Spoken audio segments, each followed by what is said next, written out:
Assalamualaikum warahmatullahi wabarakatuh. Perkenalkan, nama saya Nafiatul Hasanah dengan NPM 210101052 dari kelas D dengan kode UKI019D.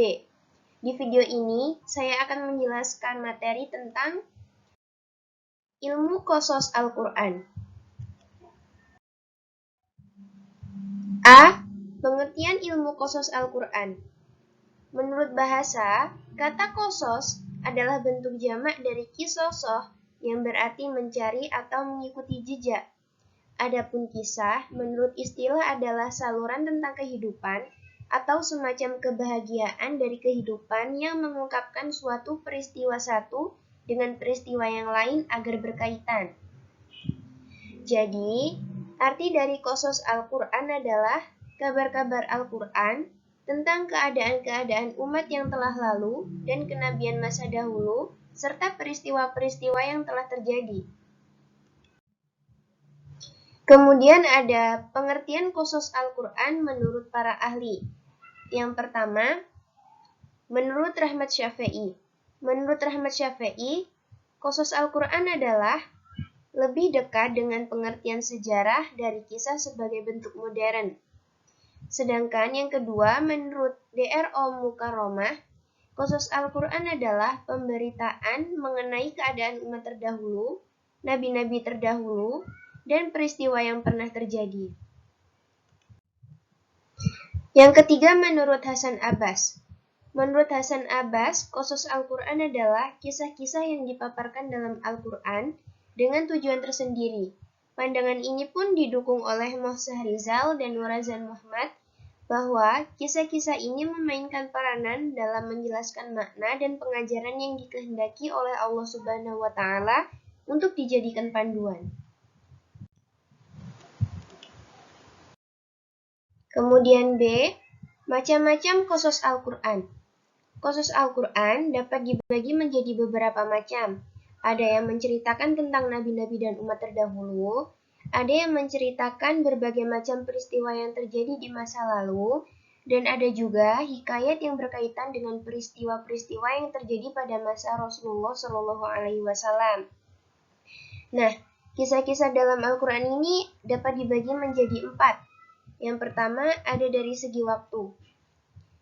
Dari segi waktu, kisah-kisah dalam Al-Quran ada 3, yaitu yang pertama kisah al-ghaib yang terjadi pada masa lalu.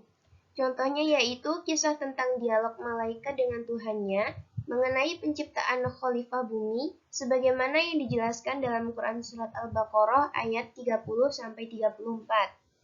Kemudian yang kedua, kisah al-ghaib yang terjadi pada masa kini atau sekarang. Kisah ini contohnya yaitu kisah tentang turunnya para malaikat pada malam Lailatul Qadar seperti yang dijelaskan pada Quran Surat Al-Qadar ayat 1-5. Yang ketiga, ada kisah al-ghaib yang terjadi pada masa yang akan datang. Contohnya yaitu kisah tentang Abu Lahab yang kelak di akhirat sebagaimana dijelaskan dalam Quran Surat Al-Lahab. Kemudian yang kedua, ditinjau dari sisi pelaku. Kisah Al-Quran yang ditinjau dari sisi pelaku ini ada 3. Yang pertama, kisah para nabi terdahulu. Bagian ini menyangkut ajakan para nabi kepada kaumnya. Contohnya, mukjizat dari Allah yang memperkuat dakwah nabi, tahapan-tahapan dakwah, serta azab bagi orang yang mendustakan para nabi. Kemudian yang kedua, ada kisah yang berhubungan dengan masa lalu dan orang-orang yang tidak disebutkan kenabiannya. Contohnya adalah kisah tentang Qorun dan pasukan Abrahah yang berkendara gajah ketika menyerang Ka'bah. Kemudian yang ketiga ada kisah yang terjadi pada masa Rasulullah SAW. Contohnya ada kisah perang Badar dan Uhud dalam surah Ali Imran dan juga perang Hunain. Kemudian yang ketiga, ditinjau dari segi panjang pendeknya. Ditinjau dari segi panjang pendeknya, kisah dalam Al-Quran ini ada 3. Yang pertama ada kisah panjang. Kisah panjang ini contohnya yaitu contoh kisah Nabi Yusuf dalam surah Yusuf. Hampir seluruh ayatnya ini menceritakan tentang Nabi Yusuf.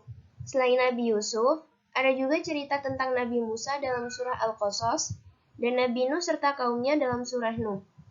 Kemudian yang kedua ada kisah yang lebih pendek dari kisah di atas atau bisa disebut juga dengan kisah yang sedang.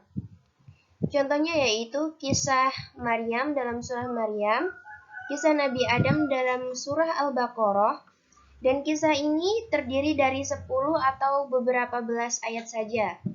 Yang ketiga ada kisah pendek. Kisah pendek ini contohnya ada kisah Nabi Hud dan Nabi Lut dalam surah Al-A'raf. Kisah pendek ini adalah kisah yang jumlahnya kurang dari 10 ayat. Yang keempat ada kisah Al-Quran dari segi jenisnya.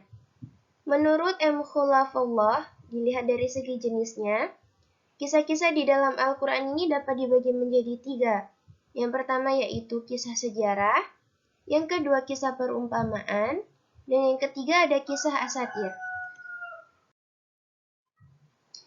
C. Karakteristik kisah Al-Quran. Yang pertama, kisah-kisah di dalam Al-Quran merupakan karya sastra besar yang memiliki tema, tujuan, materi, dan substansi tertentu yang mencerminkan ajaran agama. Keberadaan kisah-kisah dalam Al-Quran bukanlah tanpa tujuan, melainkan mengusung agama dengan nilai etika di dalamnya. 2. Al-Quran tidak menceritakan peristiwanya secara berurutan. Ini merupakan ciri khas Al-Quran, bahwa setiap kisah yang disajikan kadang-kadang digambarkan secara tidak berurutan atau rinci. 3. Al-Quran memuat berbagai kisah secara berulang-ulang. Sebuah kisah terkadang diulang dan diceritakan di dalam Al-Quran dengan berbagai bentuk yang berbeda. Yang keempat, kisah-kisah dalam Al-Quran merupakan peristiwa nyata yang benar-benar terjadi. Yang kelima, kisah-kisah dalam Al-Quran sejalan dengan kehidupan manusia. D. Tujuan Qasas Al-Quran. Menurut Ahanafi MA, dalam bukunya yang berjudul Segi-segi Kesusastraan pada Kisah Al-Quran, tujuan dari Qasas Al-Quran adalah sebagai berikut.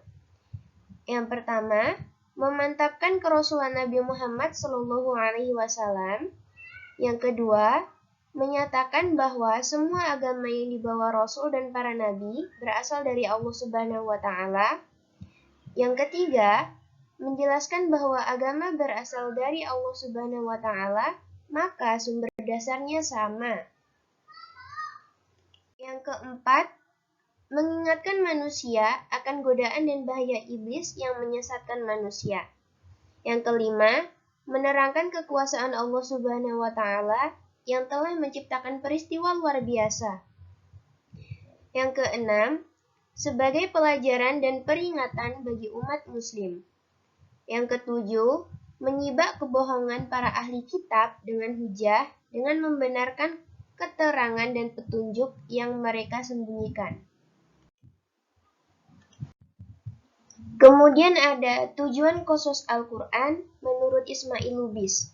Menurut Ismail Lubis, tujuan Qasas Al-Quran adalah untuk menanamkan makna ataupun pesan ke hati sehingga dapat membentuk perilaku yang baik.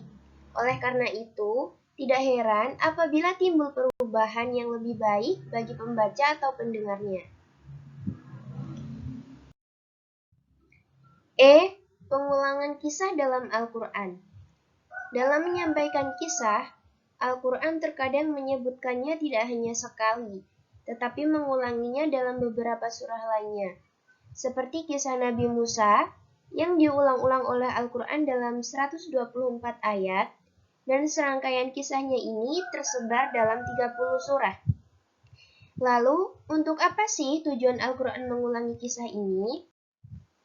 Menurut Sayyid Qutb, kisah-kisah ini memiliki makna yang kuat bagi manusia, dan kisah ini memang memiliki banyak nilai.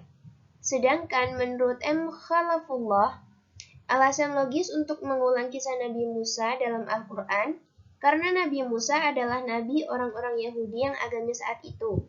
Mereka menguasai semenanjung Arab. Nah, kemudian berikut ini adalah beberapa contoh pengulangan kisah yang ada di dalam Al-Quran.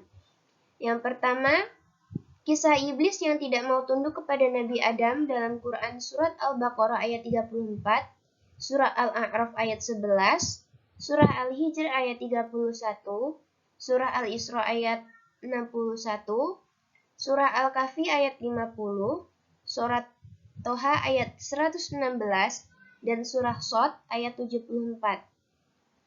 Yang kedua, kisah kaum Nabi Lut alaihi salam yang melakukan perbuatan homoseksual dalam Surah Al-A'raf ayat 80, Surah Hud ayat 78, Surah An-Naml ayat 54 sampai dengan 55, dan Surah Al-Ankabut ayat 29.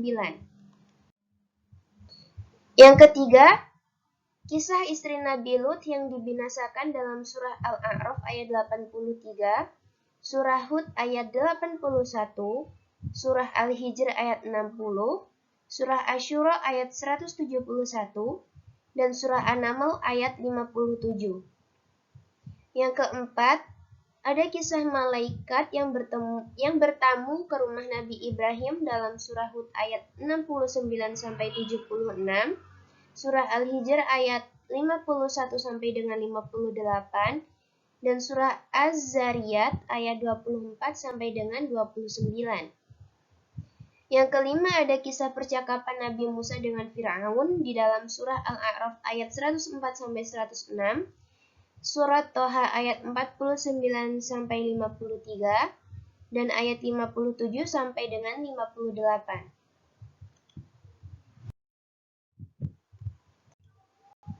Selanjutnya adalah hikmah pengulangan kisah di dalam Al-Quran. Yang pertama, menjelaskan kebalaghan Al-Quran dalam tingkat paling tinggi. Sebab, di antara keistimewaan balaghah adalah mengungkapkan sebuah makna dalam berbagai macam bentuk.